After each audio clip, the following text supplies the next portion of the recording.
portion of the meeting, introducing our first speaker.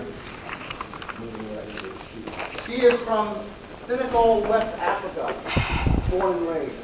She provided a document to show you where that is on the map. Everyone have a map? She has 2 children and is happy about embarking on a new chapter in her life, both personally and professionally. Here is a new Winter Park Toastmaster. Oh, by the way, she speaks 4 languages. She's an entrepreneur. She loves music and dance, especially the drum circle. With her first Pathways icebreaker, meaning no problem, it's titled Built Differently. Please give a warm welcome to Toastmaster Therese L. Great job. Thank you. Before I start, I need some claps. Go. Good. Go. Thank you. I just mimicked drums in a drum circle. Now imagine Sabar, S-A-B-A-R, which is a drum circle. And there will be at least 100 people watching. You have mothers seated on the bench, breastfeeding in public their young children, little kids seated on the sand, playing, and numerous other people. Could be neighbors, grandparents, could be uncles, anyone in the neighborhood. Everybody clapping along in the sound of the drums. And you have a lead drummer, and behind him 10 or 15 more drummers playing along in the sound of the rhythm. Now when the lead drummer signals it's time, I would always be the first to get into the circle and start dancing. Now once I created a vibe, a rhythm, along with the claps and the good energy, I would exit the circle and let everybody else dance and have a good time. This was my favorite celebration growing up, which would actually happen almost once a week or once a month. Now, once Sabar is over, I'll go back to my 3 annoying brothers, Chico, Bamba, and Gobi. And those are just were nicknames. Trust me, you don't want to know their real names. Growing up, the only girl, it pressed in me being a little more adventurous with my brothers. Therefore, I was called a tomboy a lot. But sometimes I would steal their baggy jeans, wear them with some crop tops. This is the early 2000s and the 19s, actually. And bedazzling my own clothes, jamming it with CDs, listening to JT, Destiny's Child, and sometimes Lionel Richie. I'm that old. Dealing with 3 brothers was okay, trust me. However, I lived with 25 plus people in one household, one bathroom. I know, that's the reaction.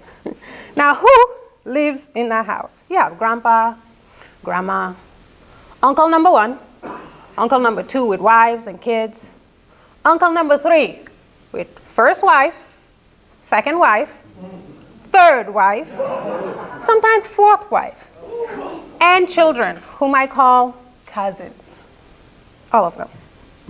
Now the question is, did you guys know that you have so many benefits in living with 25 people in one household, in one bathroom?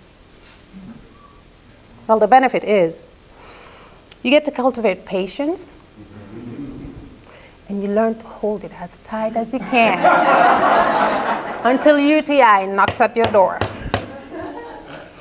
Now, the second personal thing I've learned is that you get to be way ahead of people. That's how I was built different. I accepted somehow the American saying, early birds catches the worm, without understanding much what it meant back then, because I didn't learn English yet. But I wake up at 6 a.m. every day so I could take a shower before my multiple cousins wake up, just so I could be ready for school in a fashion way. Now, because I was built different, I grew up blasting a lot of American music, dressing up as a tomboy. Therefore, the whole neighborhood started calling me Therese the American Girl. I'm like, whatever. Didn't know much. Little did I know, I was actually manifesting what would be today home.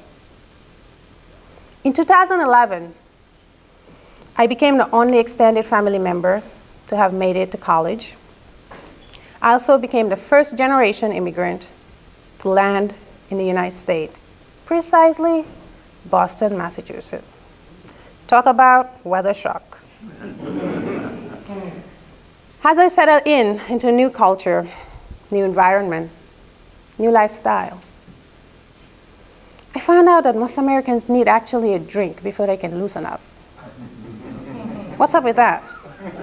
How many drinks do you really need so you can just start dancing? I never understood it, till this day. Also, as I become more Americanized, I started enjoying privacy of multiple bathrooms in one house. Until I got married and have kids. Private bathrooms are not so private after all, because you have to allow your young children to come in, period. The door must remain open at all costs.